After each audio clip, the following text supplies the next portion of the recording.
Hi everyone, Sean back from the Sci-Fi Model Guy, and welcome to Chapter 5 of the USS Enterprise Dual Build series from AMT. Now in this one, everybody, we are going to be concentrating on the nacelles and the main engineering hull in the bottom section of the ship. So for the nacelles, we're going to be talking about getting rid of the seam lines, the different sanding techniques, and things that I do to get rid of those and make them look real nice. I'm by no means the best in the business, but I am getting a little bit better, and I've picked up quite a few little tips and tricks that will help you, especially if you're just starting out in getting some seam lines. And so if you are experienced at it and you have any tips for me, please drop them in the comments below so I can get better and we can just help the whole community. In the second part of the video, everyone, we're going to be looking at the main engineering hull. You're going to see some of the lighting techniques, and then we're going to talk about the window of the little room that goes above the shuttle bay. So it's that little slit that we cut in there, and it's going to be pretty interesting on how I learned in real time what the better method of it was. So we're going to be using a combination of the solar res and the Tester's clear window cement, which is really interesting stuff. So I used a combo of that.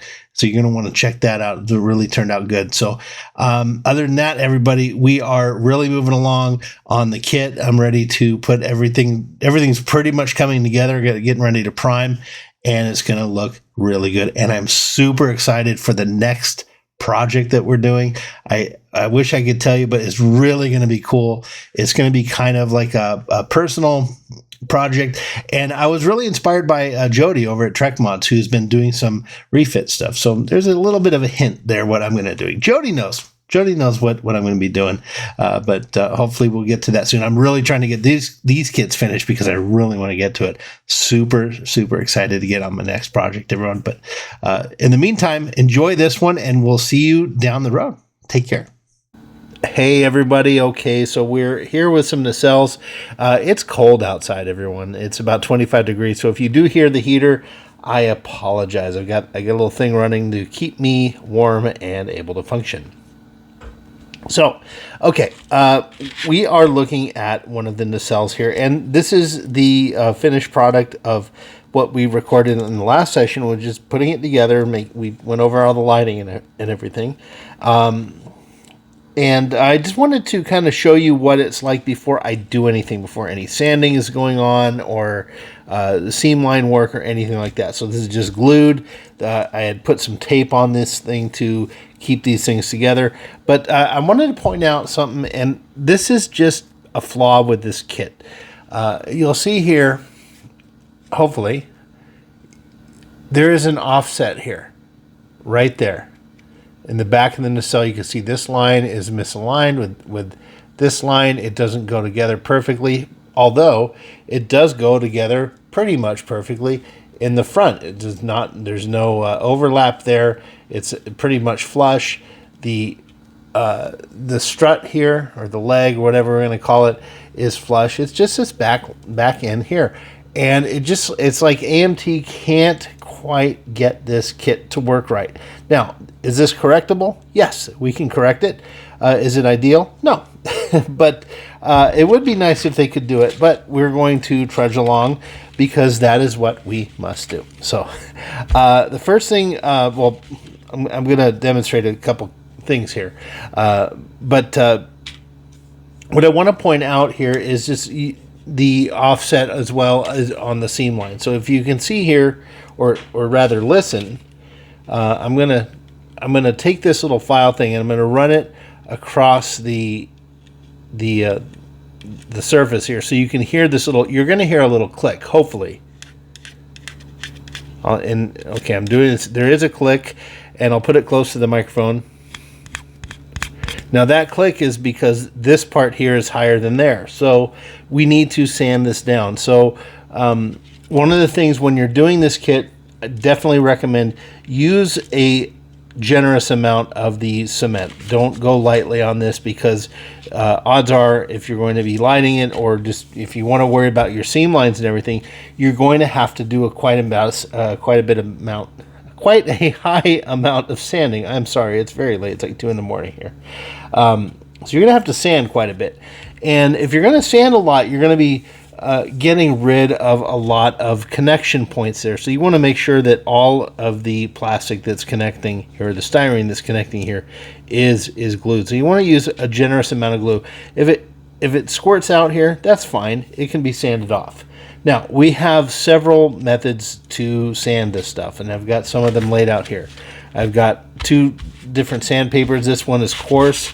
This is probably a 180 grit, and this one here is probably about a 220. I also have a little sanding cylinder here on the Dremel tool, which I do use a lot, and I just run that back and forth. Now, if you're going to be using the Dremel tool to sand, you have to keep in mind to continuously move it. You do not want to lay the tool down on the piece for any length of time. You want to always have it in motion. That is key, because if you lay it down, it will first of all melt your work, and it will also create a valley. Now, using this is difficult anyway. Even when you're moving it around, you're going to get little valleys and little dips, because we're not perfect. We can't keep it always perfect, the speed and pressure and all that. So you are going to feel variations after you use this. Now, if you're going to use a Dremel tool with this thing here, with the sanding cylinder, use it as your first go. You want to knock down any major big differences. It really does take a lot of material away real quickly. That you then want to follow up with the probably 180 sandpaper. You're going to go back and forth, and then with a 220, 320 or so, very smooth. And the other thing you want to make sure you want to use is your sanding sticks. These things are very useful, especially for the parts that are going to be in the corners. Like right here, you definitely need a sanding stick, and you're going to find yourself, doing a lot of work with that on the 90-degree angles for here and here, and in other parts as well. You might want to use one back here. So let's talk a little bit here about this little gap. This is really bad, because when we put the end cap in the nacelle, there would be an enormous gap. So for that, I'm going to demonstrate this real quick.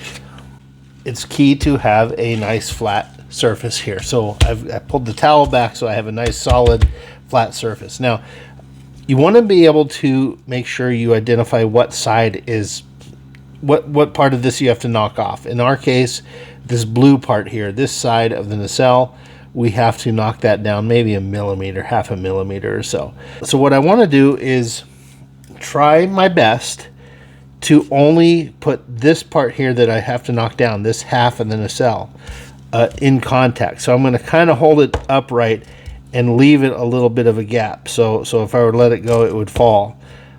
So I'm just going to do this real light, in circles, back and forth,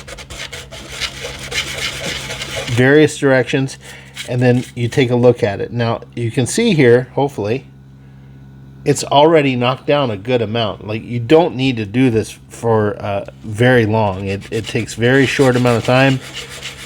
I'm not putting much pressure on this. Mild pressure, I would call it. It's not like I'm just letting it rest, although you probably could. And as you get closer to finishing it, you want to put less and less pressure down. And hopefully that's making sense. So right now I've just kind of got it laid down, and I'm just going to, now it's almost able to stand up on its own, which means I'm doing the right thing. So I'm going to put it up a little bit this way to make sure I'm only pulling off this part. You can see here it's coming along pretty nicely, and I might be able to balance this thing.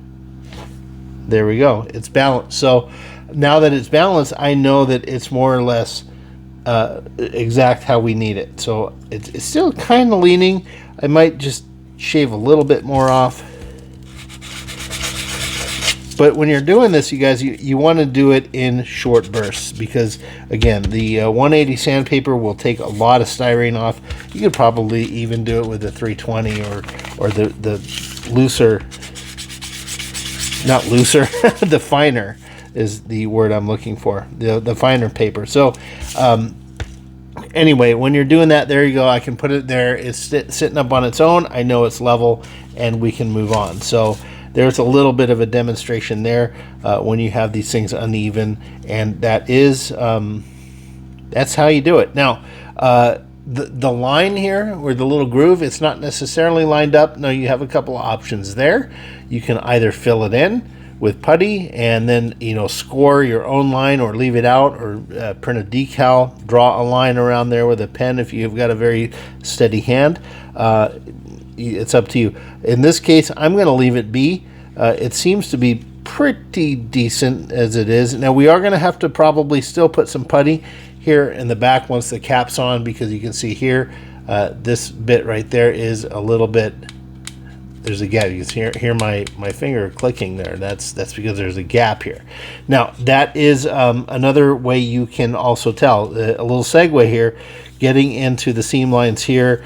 You can use your fingernail, and if you can hang your fingernail on here and hear the click, hopefully you can hear that, then you know it needs to be sanded down. You want this to be smooth. So I'm going to take a Dremel tool here and just show you briefly what I do with this. Now, if you don't have this tool, that's fine. You can do it with some rough sandpaper. You're just going to have to make sure that you're putting more pressure on the higher side than the lower. So in this case, this side here is higher, so I would want to put more pressure here if I was just using the sandpaper. Now, it's kind of a delicate touch with the Dremel tool, so I'll just show you kind of the general touch that I use and the speed, and it seems to work. I still have a lot to learn, but I'm getting better. It's one of those things that just takes practice. So I'm going to turn about half speed, maybe a little higher.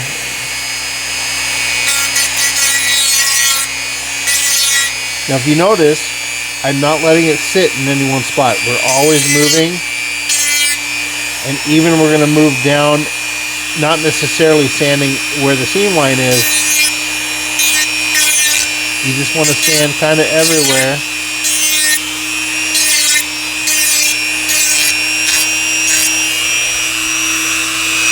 Okay, now I'm going to turn it down a little bit, because I took the major pieces off. Now I'm going to be a little bit more fine-tuned.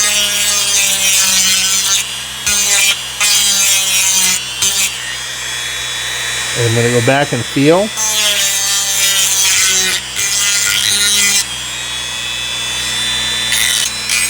Now you can hear now I'm using a lot less pressure. I'm not pushing down on it at all. All right. Now it's very, very rough here. So, but I can feel that most of the differentials is gone, or most of the change. You know, if I do it like this, I can't hear the click as much. Now there is some. Now, one of the things to keep in mind when you do this, the parts where you're going to tend to need more work is at the edges. I don't know why. Maybe it's just the way I'm doing it. Maybe I tend to ease up, but right here, I can hear that. That means that part needs a little bit more work.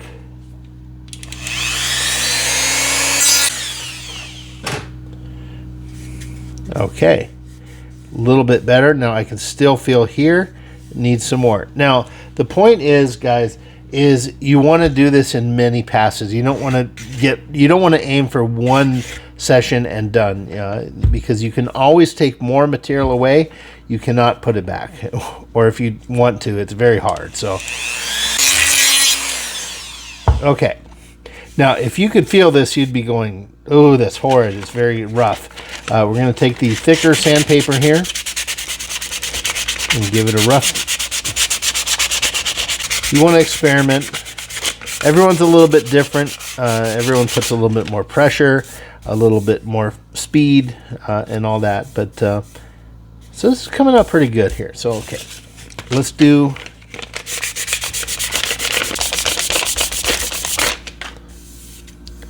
Feeling better? Feeling better. Okay. There it is. Found my sanding stick. In the back here, we're just going to use the old sanding stick. And this is a pretty rough sanding stick.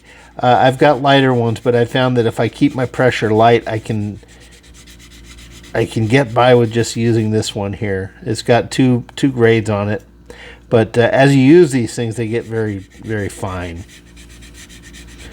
It's a little bit older, this one in particular.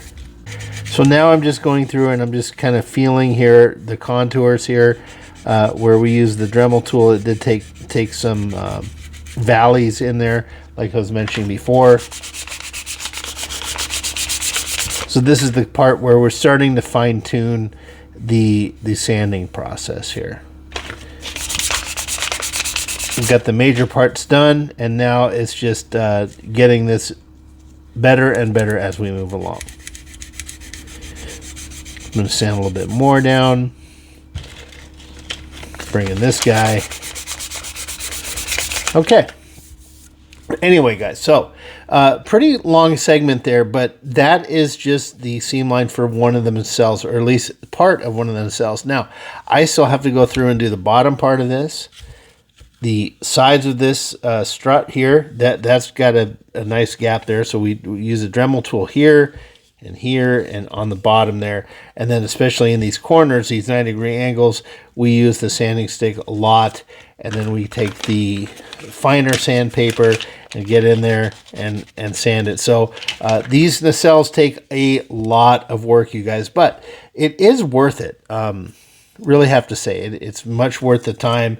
We're going to end up getting a really nice, smooth, seamless thing. It's already starting to disappear. So we're going to be repeating this process on the other nacelle and the bottom and everything. And as the magic of television happens, this is a nacelle here where I've put the putty on. So these two nacelles are mostly sanded down, the process we were just talking about.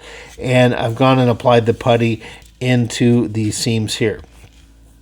Now, this is just a perfect plastic putty, which is right here. This is a really great product. I absolutely love it, and it's good for filling in these gaps here. And then afterward, I might go to the red spot putty from Bondo. I think it's Bondo. Let's double check. I always have to double check. Yeah, it's just Bondo glazing and spot putty. That's usually what I use for the finer gaps. But for these gaps here, especially just right with the seam line, we put some on this pallet here, or you put a piece of plastic or something, styrene, put some down, and then you get a palette knife or something, and you just smear it in there and make sure you put good pressure and get it down into the gap. Now, even though you're sanding it down, there is a gap in there, so you want to fill that in, push it down with a very little bit amount of putty, and then smooth it out and press down. And then you eventually put a little bit more on top just to smooth it. And then when it dries in a few hours, you can sand it down. Probably will need 2 or 3 applications of the putty, if we're really being honest, to get it just right. But we'll find out. It all depends on how well you sand. So you want to sand more than you putty, hopefully. Too many applications of putty just start making things a little bit wonky. But there we go. So both of these are good. I'm going to come through tomorrow and sand these down. Might apply a little more putty, a second coat, sand it down again, and then we'll start priming this. And when you put the primer on is when you can really start seeing that. So we'll document that and show you guys that process. But for the meantime, I've got a lot more work to do, you guys. I gotta finish the other nacelles on the bottom here, and then start the other ship there, and really get these things knocked down. But it's not hard. It just takes a lot of patience, a lot of work, but it's well worth it, you guys. If you've got some desire to light these ships, or even if you're not lighting them, it's really worth the time. We're spending all the money and the time investing in painting and building these things. It's really good to get good at getting rid of these seam lines. When your model's done, you're going to look at it and you're going to know that those seams are there. And when you don't see them, you're going to really feel this sense of pride.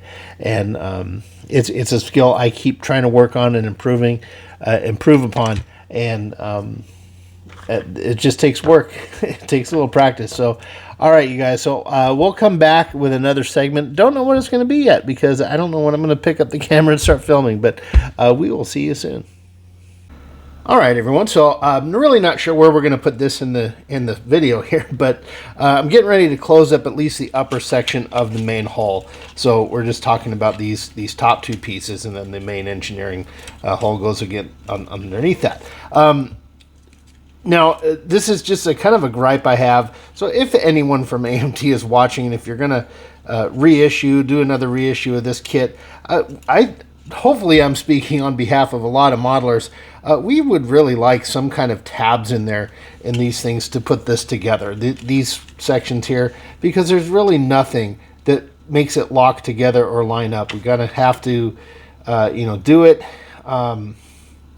piecemeal and hold it and everything, but there's just nothing here that locks into here or that locks down onto the bottom part once you get this thing together. So it's I'm decent at it because I've done this kit a bunch of times, but just for the new beginners, I'm going to show you here the way that I've found works best for me. Now there may be some other methods out there that are better, but this one is for me. It works. So before we get started, I'm going to tear off some pieces of tape here. Probably 6 or 7. I probably don't need them all, but it's always good to have some in reach when you are in need of one. So there we go. I'm just going to put those off to the side.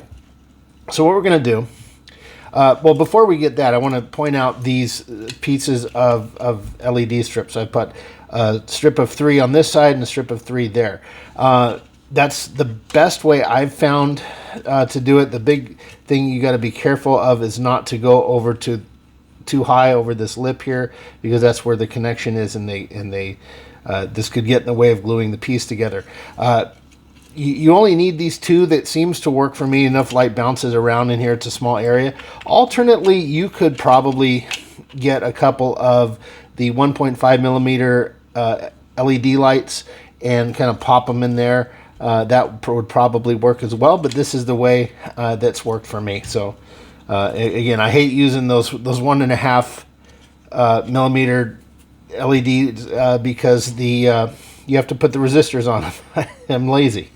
Anyway, so here we go. I've got some Revell glue here. Normally I use the testers, but the needle that I have for this came out, so it's really kind of hard to get a fine amount of glue out and control it. So let's see. Let me test this. And it's not working.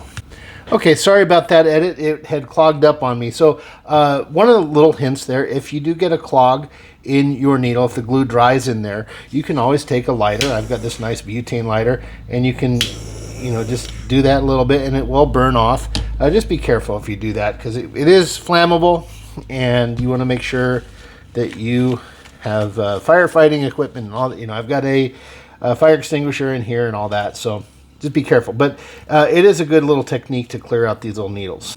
I really like these needles. They really allow me to control.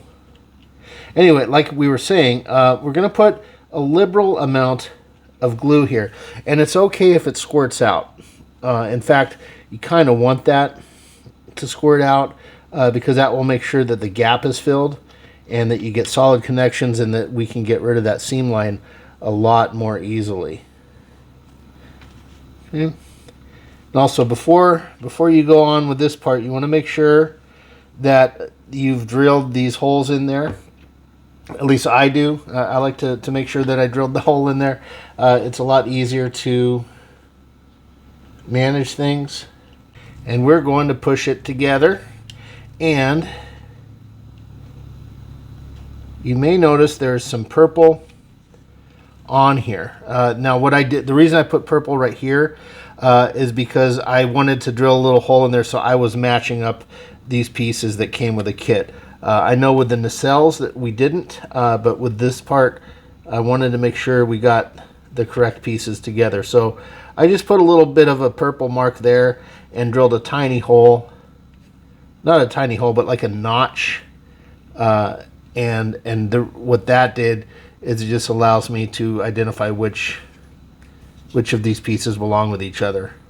And then you'll see here, there's obviously this big hole that we drilled in there. I just used the grinding tool from the Dremel and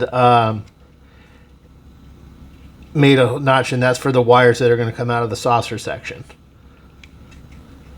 Okay, so now I've got this lined up. It's really important to get this part lined up here. You want to get this notch here, this lined up here. There's always a seam line here on this part of the kit, you guys, that is kind of hard to get to because it's cramped in there. So you want to get that as close as possible. You want to feel here to make sure that it's lined up and it's not, you know, one part forward, one part back. So you got a nice smooth surface there. So I'm just holding this together here for a couple of seconds here. The other stuff is starting to dry and set, but we can still kind of mess with it. I want to make sure this is good. So I'm just holding it, I'm squeezing it tight just to kind of get this to grab. And I'm feeling along here, I'm making sure that there's no big ridge and it seems to come to a nice point right there. So now I'm going to go through here and worry about these. But before we do that, we're going to take some tape. I'm going to put it on one. I'm going to pull outwards this way. And then keeping the pressure on it, then go over the seam and then close over. We're going to do the same thing on the front. You're going to put some tape on it. You want to pull taut. Don't worry, you're not going to rip the tape. You want to pull it tight so that keeping the pressure pulling as it goes over this seam. And that will make sure that it's really gripping tight. This is much better to do tape in many instances than it is to do clamps. Okay, so I've got pretty good alignment here.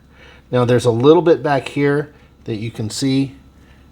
It's a little off right there, so we'll just have to take the sandpaper later and take care of that. Now this Revell glue works pretty quickly, you guys, so it will start welding to the plastic. So anyway, I got a little bit of a gap there, so what I'm going to do is I'm going to take a little bit more glue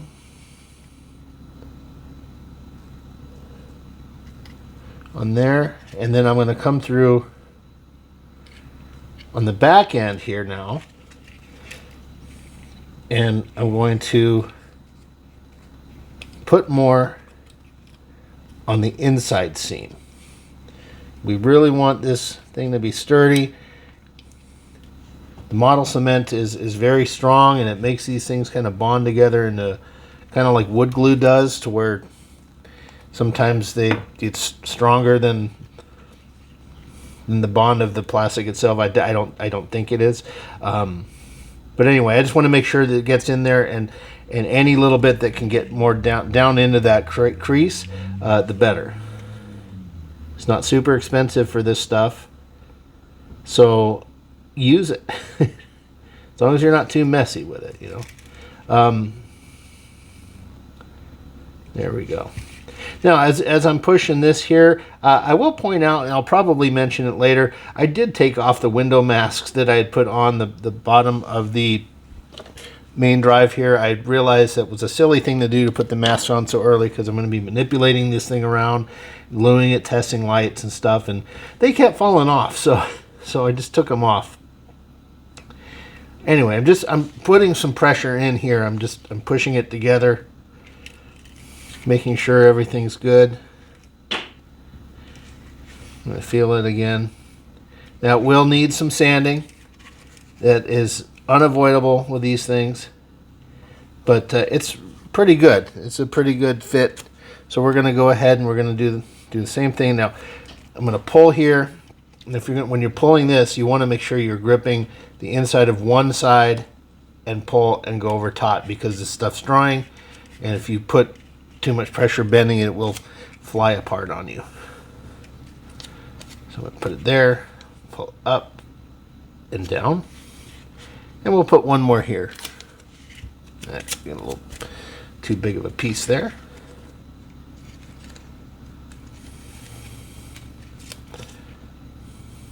Okay, so now this one's really needs to be pushed together here. To need some help. It's wanting to pull apart. So I'm going to push together there, and hopefully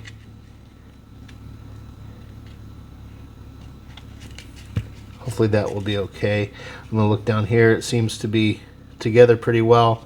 That one I had to kind of finagle it a little bit, do a little different than here. But anyway, successful gluing here. So we've got more of the ship put together, and when you do it, you guys just make sure you use a liberal amount of glue. Let it squirt out a little bit. We'll sand that down later.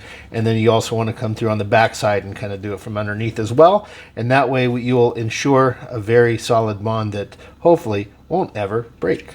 So, all right, that's it for this section, and we'll see you in a minute. Okay, so we were wondering what section to do next, and here we are. Now, this here is the bottom of the main hull, and right here in my hand I have some wonderful solar res. And if you haven't got this stuff yet, everyone, you do need to acquire it. It's really a great product. So I've had it on the side. It's gotten down here like a good bottle of ketchup, and we're going to be putting it in here to take care of the window for the shuttle bay here that we cut in some time ago, and hopefully we are in the shot. So I'm going to put in the solar res from behind. Now, you may have noticed, and if you didn't, I pointed out to you now, right here is a little bit of Scotch tape. So I've just put that over, and that's just to prevent this from running out too much. Hopefully it won't come out too much. If it does, the good thing about the solar res, it's really easy to take off and reapply. So I'm going to go ahead and put this down in here. I don't think we need that much, but what I'm going to do is I'm going to take the, why don't we use a little swab? That might be the best way. So since it's in there, you can see that little glob, and I'm just going to take the little swab here and just kind of encourage it to fill that area, and hopefully this works out. Okay, if not, we'll just poke it out. Here we go. Okay, now we've got the handy ultraviolet light, so I'm going to shoot this down in there, and just for a few, doesn't need very long, 5-6 seconds I've found is fine, maybe 10 to really get it going. And the reason we put the Scotch tape here is so that we can hit it from this side as well, and that way we can ensure a good solid bond. So hopefully this is a good test. And is it? Well, it doesn't look like any got in there, does it? Well, we got a little bit. Okay, did we get it? Yeah, it is pretty much in there. So here's what I'll do. So since that side is solid, I will take this side and try to be very cautious with what I do here.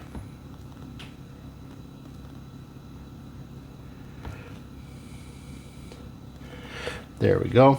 And the good thing about this stuff, again, is it does not run. It doesn't, it's not, it's very thick stuff, you know. So I'm gonna, seems to have done the trick. I can see that, so we'll go ahead and get it with the solar res here.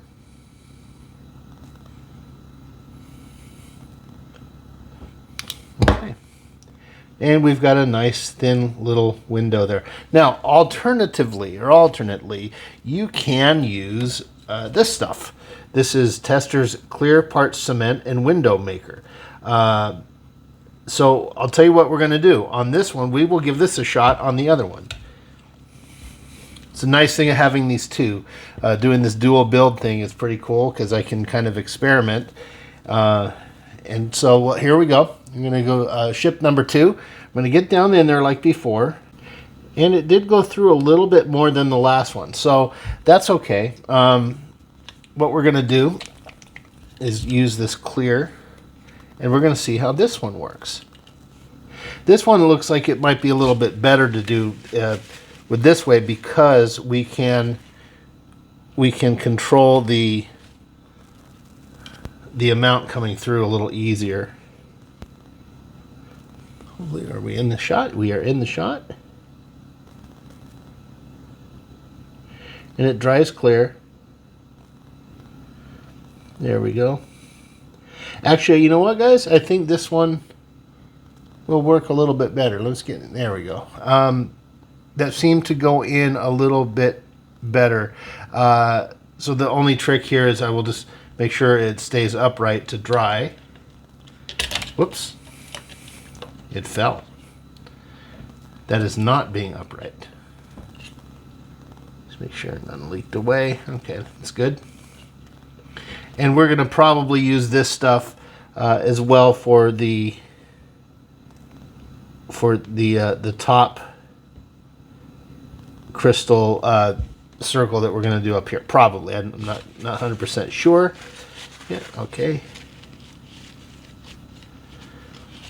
I just went through on the other one that we did because I looked and there was still a little bit of a gap there.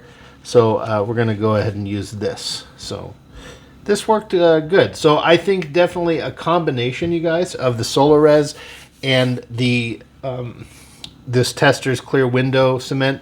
The reason being is because you can lay down a backing back here really easily with the Solarez and get it to dry super fast, because you get it to set really quickly, and then you can use that little reservoir that creates to fill that with this clear window thing, giving us a nice smooth and more controllable application for the part that we're going to see from the outside. So yeah, this is exactly, you guys, this is exactly what I was hoping for, doing the dual build with this, because we get to try something and then immediately think of something that might have gone better and give it a try, because we're doing two ships at once. So there we go. We just saw it going in real time there. Okay, guys, we'll catch you on the next section here.